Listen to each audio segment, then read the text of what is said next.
Imagine a room full of 30 of the most powerful real estate attorneys in Chicago. Corner office partners, seven-figure billers, men whose names were on the sides of buildings. They had one job: find the hidden defect in a $340 million acquisition contract before the clock struck 9. They failed. The billionaire developer sitting at the head of the table was 3 seconds from signing his name and destroying everything his family had built over 40 years. And then a paralegal's aide. A woman earning $14 an hour, a woman nobody had looked at twice all evening, set down a tray of water glasses, glanced at the contract spread open in front of her, and said 4 words that stopped the room cold. This is not a story about real estate. It's about power, about the kind of quiet intelligence that gets buried under debt and bad luck, and about the woman who walked into the most dangerous room of her life carrying nothing but a tray and the truth. This is the story of Bridget Calloway. The 42nd floor of Hargrove Tower smelled like leather and ambition, and someone's very expensive cologne. The conference room had floor-to-ceiling windows overlooking Lake Michigan, and the water outside was black and still. It was 8:17 in the evening. The deal was supposed to close at 9. Franklin Caruso sat at the head of the table. He was not what people expected when they heard the name Franklin Caruso. They expected a cartoon villain. What they got was a man of 51 who looked like a tired college professor. Dark hair going silver at the temples, reading glasses pushed up on his forehead, sleeves rolled to the elbow. He was the kind of handsome that had nothing to do with effort. He had built Caruso Development from a single condemned warehouse on the South Side into the largest privately held real estate portfolio in the Midwest, and he had done it by being, as his enemies freely admitted, absolutely impossible to fool. Except that tonight someone was trying very hard to fool him. He hadn't signed yet. That was the thing. 30 attorneys in this room, and not a single one of them had given him a reason to pause, but his gut was screaming at him the way it had on 3 other occasions in his life, each time right before something catastrophic. He tapped the arm of his chair. Once. Twice. Walk me through the environmental section again, he said. The lead attorney, a man named Preston Gall, who billed at $900 an hour and wore it like a badge, shuffled papers with the contained panic of a man who had already checked the section 3 times. Mr. Caruso, the Phase 2 assessment was completed by Meridian Environmental in August. The site is clean. No soil contamination. No groundwater issues. The Lakeview parcel is development ready. Meridian Environmental, Franklin said. Not a question. They're ASTM certified, fully accredited. I know who they are. Franklin took his glasses off and set them on the table. What I want to know is why a $340 million acquisition is resting on a single environmental assessment from a firm I've never used. It was the seller's firm of record, Gall said. Standard practice for a transaction of 30 attorneys, Franklin said quietly. He looked down the length of the table. 30. I'm paying retainers to half the people in this room. Tell me something I don't know. Find me the reason my stomach is telling me not to sign this contract. The room went to work. Keyboards clicked, papers shuffled. Men, who had not looked nervous an hour ago, were now sweating through their collared shirts. Nobody found anything because they were looking at the ink. They weren't looking at the story. Bridget Calloway had been on her feet since 6 in the morning. That was not unusual. What was unusual was that she'd gotten this assignment at all. She worked for a staffing agency that placed temporary support staff at law firms, and she'd been called in last minute to cover a colleague who'd called in sick. The assignment: Hargrove Tower, 42nd floor, assist with catering for a contract closing. Set up the water, keep the coffee hot. Disappear. She was good at disappearing. She'd had a lot of practice. At 29, Bridget was the kind of person who existed in the margins of rooms like this one. She had a forensic accounting certificate she'd finished online at 2 in the morning while working doubles at a Pilsen restaurant.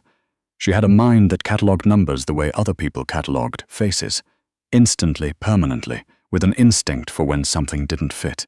And she had a brother, Danny, 24 years old, currently in a county medical facility with a degenerative spinal condition that required a surgery their insurance flatly refused to cover.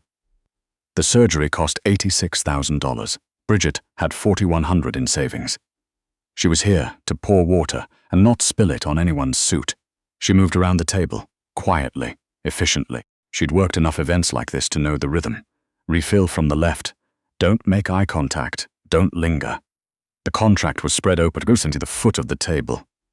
Multiple copies, dog-eared and tabbed with colored stickers. One of the junior associates had pushed a section aside to make room for his laptop, and it lay open at an angle Bridget could see clearly as she reached for an empty glass. She almost didn't look. She had trained herself not to look at things that weren't her business, but the number caught her. It was in a line item in the Environmental Assessment Annex, a parcel reference number for what the contract called the Lakeview parcel, the crown jewel of the acquisition, a lakefront development site that represented at least half the deal's total valuation. The reference number was EPA IL 2E194471. Bridget's hands stilled on the glass. She knew that format. She knew it because 3 years ago, before Danny's diagnosis and before everything fell apart, she'd spent 8 months as an unpaid intern at an environmental consulting firm. She'd spent those 8 months learning, among other things, how the Illinois EPA assigned parcel tracking numbers. The format had changed in 2021. New assessments issued after January 2021 used a 6-digit suffix. The number in front of her had a 4-digit suffix. A 2024 Phase 2 assessment carrying a pre-2021 tracking number. Bridget set the glass down. Don't say anything, the practical part of her brain instructed. You are a temp. You are carrying a water pitcher. These people are attorneys. They have spent their entire careers in rooms like this. If there were a problem, they would have found it. But her brain didn't work like that. It never had. It was the thing that had gotten her through every class, every certification, every double shift. The refusal to let a wrong number sit wrong without understanding why. She looked at the page again. The assessment was dated September 12th of this year. The certifying inspector's license number was listed at the bottom of the page. ILIC 7734B. She had one more thing she could check. She had seen, 2 hours ago when she was setting up the catering station, a public access EPA licensing database pulled up on one of the associate's laptops. It had been open. The associate had stepped out. She was not going to check it. That was insane. She was going to refill the water and go home. Across the table, Franklin Caruso rubbed the back of his neck and said, "Give me the pen." Bridget looked at the man who was about to sign. She thought about her father, who had spent the last 4 years of his life working for a contractor, who falsified safety certifications on a warehouse project, and who had gone to his grave knowing that the federal charges that destroyed their family had been built on documents he'd never actually signed but couldn't prove he hadn't. She thought about the look on his face when they convicted him. She thought about Danny in that hospital bed. She set the tray down. "The environmental assessment is invalid," she said. The silence was total. 30 heads turned. The lead attorney, Gall, went the color of old plaster. Someone near the window actually stopped typing mid-keystroke. Franklin Caruso's hand, which had been reaching for the pen, went very still. He turned his head slowly and looked at the woman standing beside the catering cart. He really looked at her, the second-hand blazer she'd worn to look professional, the exhaustion behind her eyes that she'd done her best to hide, the absolute steadiness of her jaw. "Excuse me," he said. "Get her out." One of the senior partners, a heavy-set man named Bernard Scholl, was already pushing back his chair. Henry, who authorized the catering staff to stop. Franklin held up one hand. Scholl stopped. "You." He looked at Bridget. "You said the environmental assessment is invalid. You have 60 seconds to explain why before I have you escorted off this floor."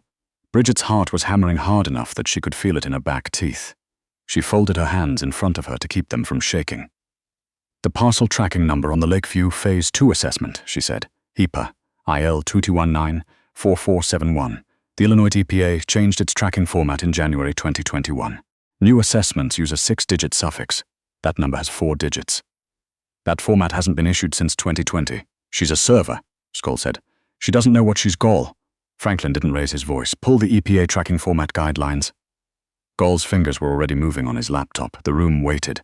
The silence had a texture to it now, something dense and airless. "She's..." Gall stopped typing. He looked up. "She's right. The format changed. This number is from a legacy series that was retired in March of 2021. The room went. Absu looked at Bridget. "Keep going." She did. She pointed at the inspector's license number at the bottom of the assessment. ILIC 7734B. The B-series license classification was phased out when Illinois updated its environmental inspector credentialing in 2022. Active inspectors were reissued A-series licenses. A certifying inspector doing a 2024 assessment should have an A-series credential. This is a B-series from a retired classification, which means, said an attorney near the end of the table, young, sharp-looking, the only one who seemed to have caught up. The assessment was either done by someone whose credentials lapsed, or it wasn't done at all, Bridget said. Someone took an old assessment, changed the date, and hoped nobody would check the format of a tracking number. Franklin Caruso picked up the contract. He looked at it for a long moment. Then he set it down, uncapped the gold pen he'd been holding, and placed the cap back on. "What's your name?" he said. "Bridget. Bridget Calloway. Bridget Calloway." He looked at her the way she imagined he looked at balance sheets, with complete and undivided attention. Where did you learn to read an EPA tracking number? I interned at an environmental consulting firm. And what are you doing here? She gestured at the water pitcher. Something shifted in Franklin Caruso's expression. It wasn't pity.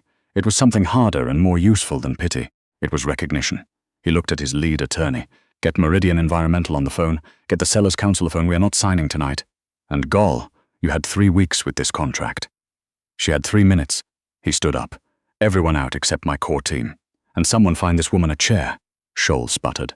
Franklin, we can't just take the word of a what, Bernard? Franklin said quietly. He looked at Scholl with an expression that made the older man close his mouth. She just saved me $340 million and possibly a federal fraud indictment. Choose your next word carefully. Scholl left. Bridget sat down. Her legs, she realized, had been about to give out. The next morning, Bridget woke up to a call from an unknown number. She almost didn't answer. She was lying on the pull-out couch in her brother Danny's one-bedroom apartment, where she'd been sleeping for 4 months since her own lease ended. Her back hurt. The apartment smelled like instant oatmeal and antiseptic from the medical equipment in the corner. Mrs. Calloway. The voice on the other end was a woman's, precise, brisk, not unkind. My name is Vera Ashton. I'm Mr. Caruso's chief of staff. He'd like to meet with you this morning if you're available. Yes, Bridget said, sitting up. His car will be there at 9. Bridget looked around the apartment. Danny's wheelchair sat folded by the door. The stack of insurance denial letters on the kitchen counter. The bill from the surgical center still in its envelope because she couldn't make herself open it again. Mrs. Calloway? Vera said. One more thing. Mr. Caruso took the liberty of contacting St. Clement's Medical Center this morning regarding your brother's surgical account. The balance has been paid in full. Bridget stopped breathing. I'm sorry. He what? He considers it a preliminary investment, Vera said, and there was something in her voice that might have been amusement. His words, not mine. 9 o'clock. The offices of Caruso Development occupied the top 3 floors of a building in the West Loop that looked, from the outside, like a converted industrial warehouse because it was. Franklin Caruso had bought it derelict in 2009, gutted it, and rebuilt the interior as a kind of architectural statement. Raw concrete and steel paired with warm wood and floor-to-ceiling light. It felt like a place where real things happened. Bridget wore the only blazer she owned that didn't have a stain on the cuff. She felt like a person wearing a costume of a person who belonged here. Franklin was behind a desk the size of a dining table when she walked in. He was already looking at a file. Sit down, he said. Why are you working temp catering jobs? Bridget sat. My brother's medical bills. I needed the extra income. You have a forensic accounting certificate. How do you know that? I had Vera look into you last night. He said it without apology, which she appreciated more than she would have expected. You were also a finalist for an analyst position at Alderman Financial 2 years ago. You didn't take it. Danny's diagnosis came in that week. I couldn't take a position that required travel. Franklin closed the file and looked at her directly. Your father was Calloway of Midlake Construction. Bridget's stomach tightened. Yes, he was convicted on federal contracting fraud charges 6 years ago. He was set up. The words came out flat and certain. His project manager falsified the safety certifications and used my father's signature stamp without his knowledge. My father didn't have the money for the defense he needed. I know, Franklin said. She blinked. You know, the project manager who falsified those documents, his name is Raymond Taft. He's currently the head of environmental compliance at Whitmore Group. He paused to let that land. Whitmore Group is the seller in last night's deal, the company that produced the fraudulent environmental assessment. The room seemed to tilt slightly. Taft, she said. He's been doing this for 20 years. Different companies, different mechanisms, but the same basic scheme. Falsify the compliance documentation. Unload the liability onto the buyer, disappear before the EPA starts asking questions. He destroyed your father. Last night he almost destroyed me. Bridget looked at her hands. They were very still. How long have you known about him? I've suspected Whitmore Group of document fraud for 8 months. I couldn't prove it. Last night you handed me the thread I needed to pull. He leaned forward. I want to pull it. I want to find every fraudulent assessment Whitmore Group has produced, trace the money, and hand it to the FBI in a package they can't ignore. But I need someone who can read the numbers and understand what they're looking at. I need someone who won't be bought. You're offering me a job? Head of Forensic Compliance, $280,000 base, plus a performance structure tied to recoveries. You'll report directly to me. Bridget looked at him for a long moment. She was not naive. She knew who Franklin Caruso was. The stories about how he operated, the rumors about the favors he called in, the politicians who returned its calls on the first ring. She knew this was not a simple offer from a simple man. But Raymond Taft had walked free for 6 years, while her father died humiliated and her brother went without surgery. "I have conditions," she said. Franklin raised an eyebrow. "You're negotiating. I am always negotiating." A beat, the corner of his mouth moved. "Go ahead. I don't manufacture evidence. I don't shade findings. Whatever I put my name on is accurate and defensible in federal court. If you want me to make something look different than it is, I walk." "Agreed. My brother gets full medical coverage through the company plan, effective immediately. Done. And if I find Taft's money..." She met his eyes. "I want my father's name in the recovery filing, on the record. I want it documented that Calloway of Midlake was defrauded, not complicit."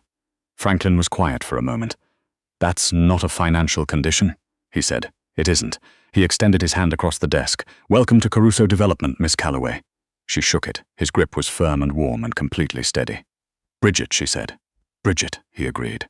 She started the following Monday. By Wednesday, she had identified 3 anomalies in Whitmore Group's compliance filings that the previous audit team had marked as clerical errors. By the end of the first week, she had a working hypothesis. Raymond Taft wasn't falsifying assessments randomly. He was targeting acquisitions by buyers who lacked in-house environmental expertise, timing the fraud to close within the window before EPA spot audits were triggered, and using a rotating cast of shell firms to launder the assessment fees. He had done it at least 11 times in the past decade. What she didn't know yet was where he kept the master record. A man like Taft didn't trust cloud storage or other people's servers. Somewhere there was a physical file, a ledger, a drive, something that documented the scheme in his own hand, the kind of thing a paranoid man kept close, because it was his only insurance against his co-conspirators. She was working at 11 at night on a Thursday when Franklin walked into the compliance office with 2 cups of coffee and set one on her desk without asking. "You should go home," he said. "I'm close to something." She turned her monitor toward him. "Look at this. Taft's been running the shell firms through a property management company called Lakefront Steward LLC.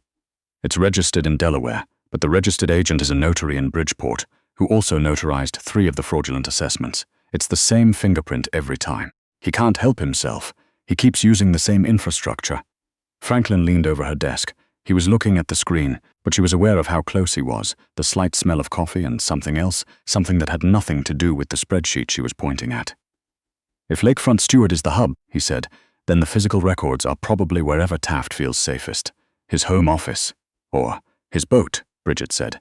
She pulled up a property search. "He owns a 40-foot cabin cruiser registered in his wife's maiden name. It's docked at Burnham Harbor.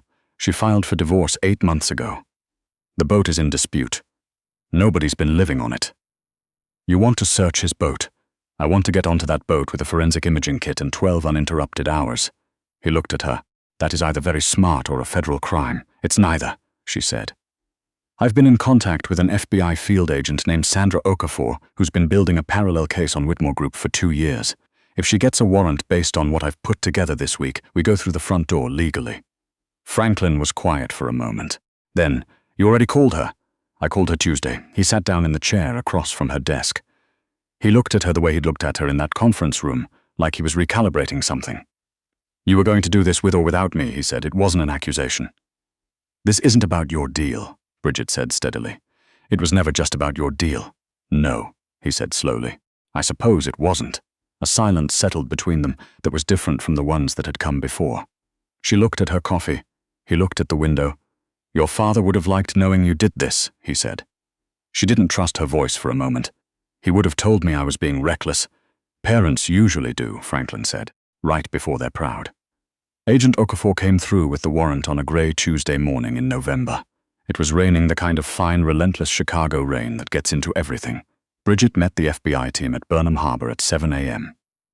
Franklin's attorney was there as a witness to the recovery, per the agreement Bridget had negotiated with Okafor.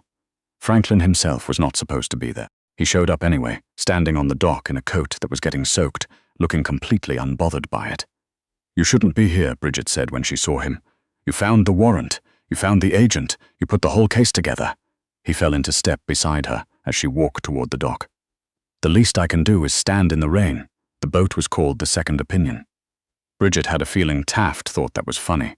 The FBI team went first. Bridget followed with the forensic kit and her laptop, Agent Okafor at her side. The boat's interior was cluttered and smelled like mildew and old takeout containers. It took 40 minutes of systematic searching before one of the agents found the panel behind the navigation console, a false backing, barely 3 inches deep, containing a waterproof case. Inside the case, 2 external hard drives, a ledger bound in black vinyl, and a folder of documents that Bridget, gloved hands shaking slightly, began to go through one by one. It was all there, every fraudulent assessment, every shell firm payment, every buyer who'd been defrauded, 11 transactions over 9 years.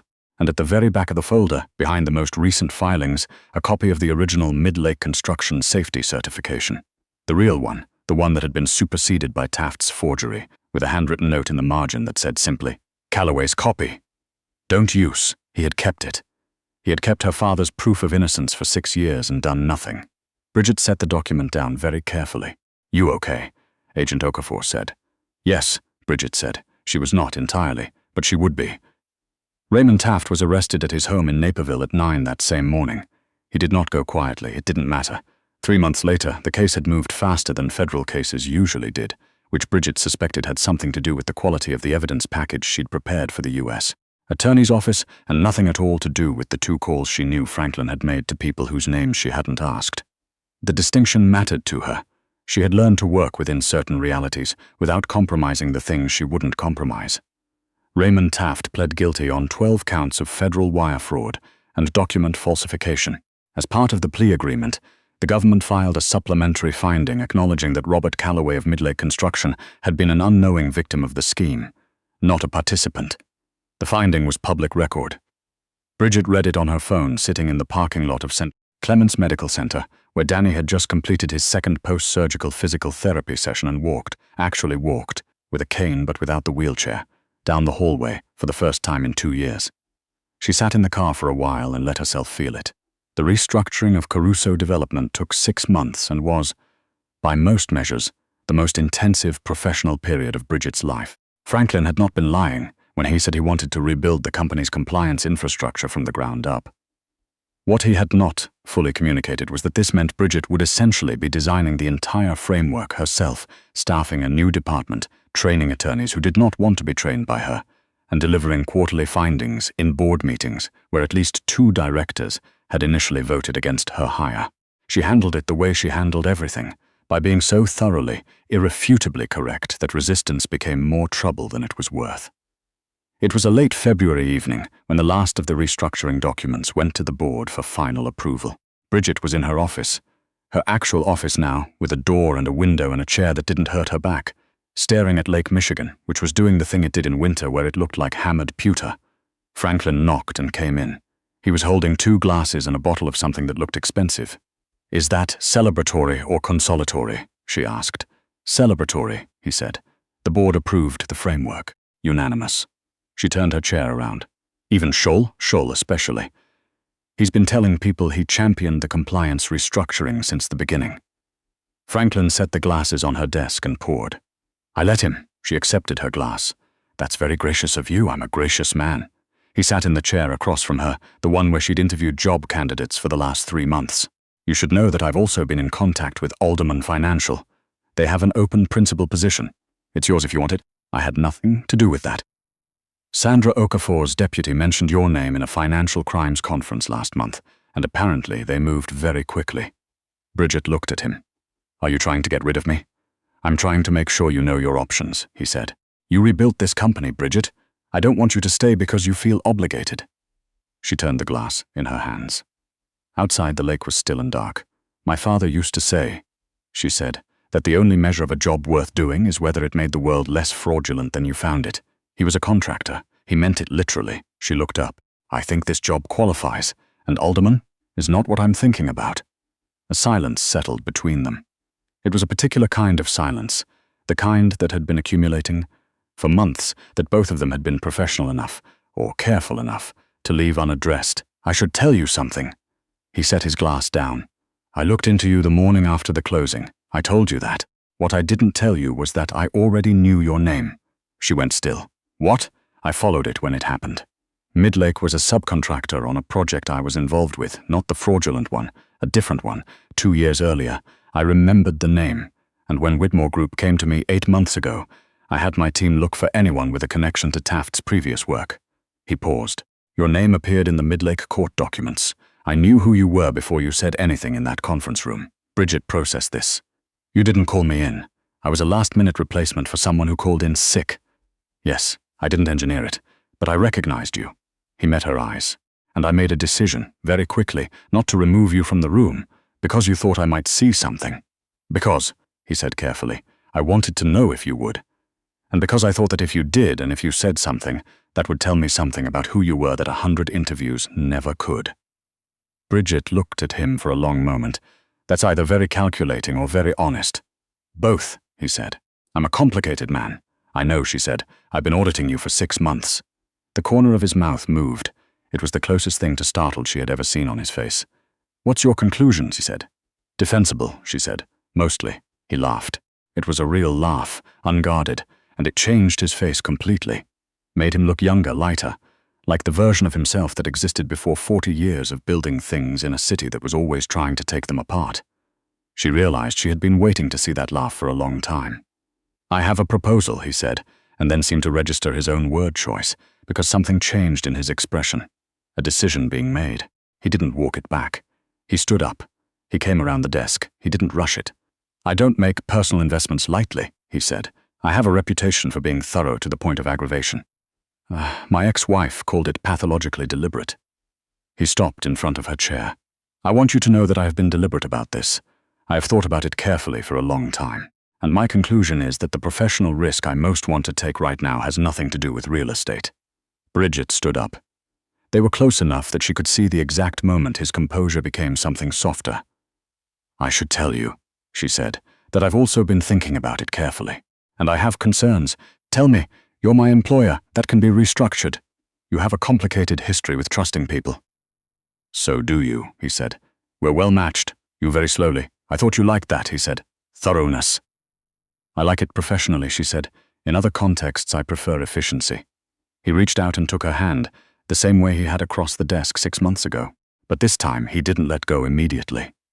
I'll be efficient, he said. Have dinner with me, not a business dinner.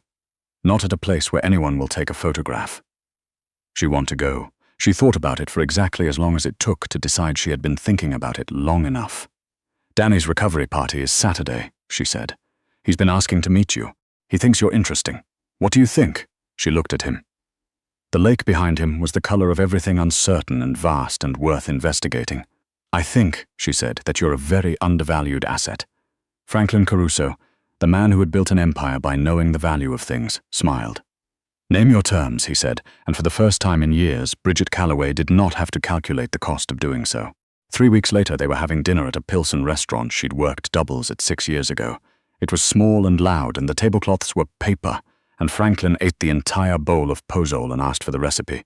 Danny was across the table in a chair, not a wheelchair, a regular chair, and he was laughing at something Franklin had said, a real laugh, the kind Danny hadn't made in 2 years. Bridget watched her brother and thought about her father, and thought about a conference room and a water pitcher, and 4 words spoken to a room full of people who had decided she wasn't worth listening to. She had walked into that building carrying a tray. She walked out carrying the thread that unraveled everything. Some people are invisible because the world hasn't looked closely enough. The ones who survive it know that patience is not the same thing as waiting. It is the quiet accumulation of knowledge, the careful cataloging of every detail the room thinks you're too small to notice. Raymond Taft is serving 14 years in federal prison. Robert Calloway's name appears in the public record, where it should have been all along, and Bridget Calloway, the woman who saw the number that 30 attorneys missed, is building something that will outlast all of it, one defensible finding at a time.